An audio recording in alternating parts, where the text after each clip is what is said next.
Les radars émettent des ondes de très haute fréquence qui sont réfléchies par certains objets et qui sont ensuite captées sur un écran. Aujourd'hui, vous verrez 3 cas étranges où les radars ont détecté des choses inexplicables et qui, à ce jour, restent un mystère non résolu.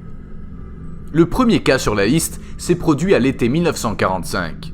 Un porte-avions de l'armée américaine naviguait près de l'archipel de Nansei Shoto, dans les eaux japonaises. C'est alors que l'opérateur du radar a détecté quelque chose d'étrange sur le petit écran vert. Une masse incroyablement importante se déplaçait vers le porte-avions à une vitesse supersonique de 1130 km/h. Il va sans dire qu'à cette époque, aucun avion n'était capable d'une telle vitesse, et encore moins un navire. Quelques secondes plus tard, le radar a pu distinguer que l'énorme masse n'était pas un corps unique, mais qu'il s'agissait de pas moins de 300 avions ou objets volants non identifiés.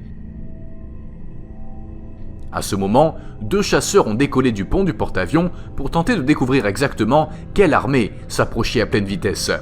Entre-temps, l'écran radar a révélé qu'à une distance d'environ 100 km du navire, la masse a commencé à se diviser et à former des sortes de tentacules qui entouraient le porte-avions.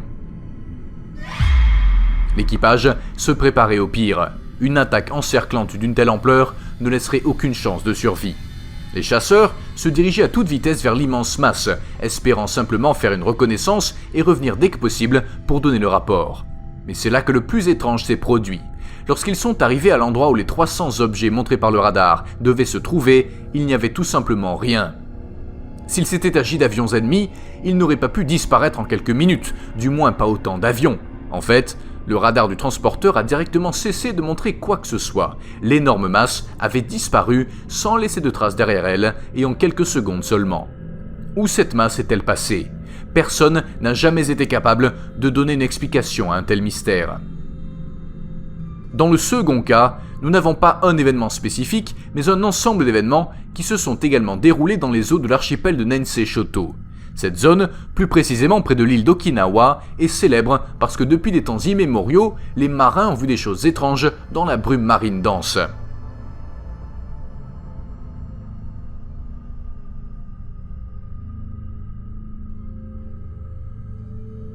La marine américaine, pendant la Seconde Guerre mondiale, a régulièrement navigué dans ces eaux, rencontrant souvent la même chose, des navires fantômes. Ou du moins, c'est le nom qu'ils ont donné à ce phénomène. Le radar des cuirassés et autres navires de guerre a repéré une tache qui semblait être un navire ennemi, mais quand ils sont arrivés à l'endroit où elle était censée être, il n'y avait tout simplement rien.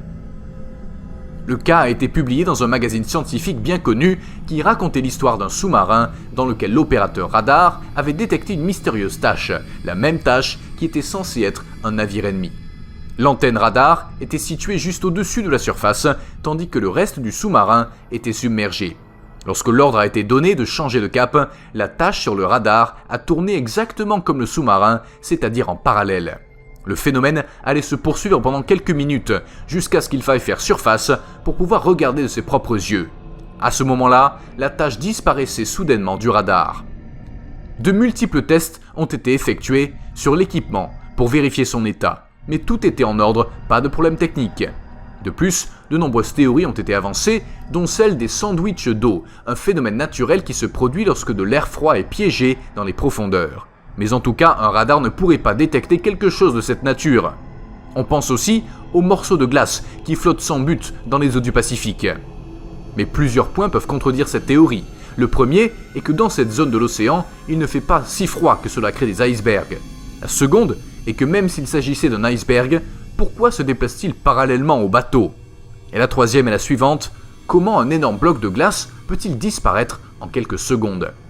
En fin de compte, aucune théorie n'a abouti sur quoi que ce soit de sûr, ni aucune solution.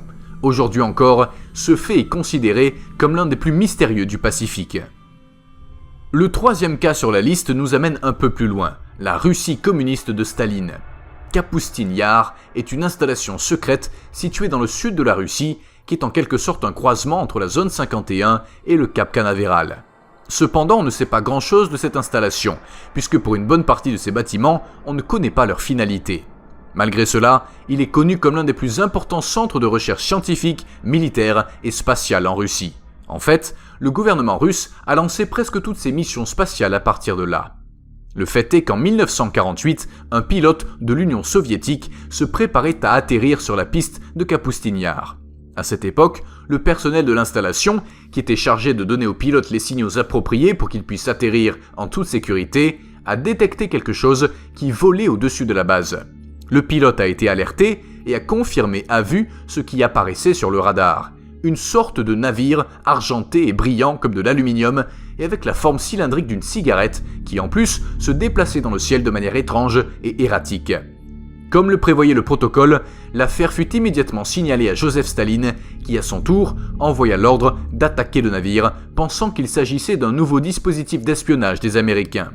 Le pilote, qui n'avait pas encore atterri, s'est immédiatement lancé à la poursuite de l'objet et quand il l'a eu en vue, il a tiré.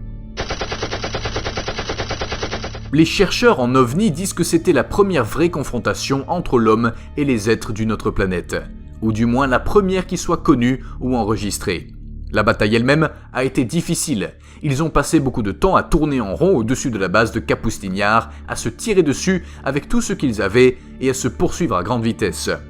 Après une bonne demi-heure à perforer le ciel avec des coups de feu, les deux navires étaient dans un état si déplorable qu'ils ont fini par s'écraser sans que se dégage de vainqueur.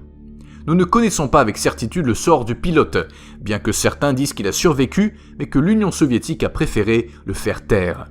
Quant à l'autre navire, aujourd'hui appelé communément OVNI, on dit qu'il a pu être récupéré, ainsi que les corps des êtres qui se trouvaient à bord. Ces derniers n'étaient évidemment pas humains, et ces cadavres d'extraterrestres sont censés être conservés et étudiés encore aujourd'hui dans la base secrète de Kapustin Yar. Cette affaire n'a guère été mise en lumière, et ce parce que le combat aérien était assez voyant et qu'il était difficile de le cacher à tant de perdus. Mais qui sait combien d'autres secrets renferment les bâtiments de Kapustin Yar, ou ce qu'ils ont pu découvrir en étudiant les corps et le navire qu'ils ont réussi à abattre. Il y a beaucoup de choses étranges qui ont été vues au fil des ans. Il y a même des navires qui ont rencontré de vrais monstres marins dans l'océan. Si vous voulez en savoir plus, voici la vidéo.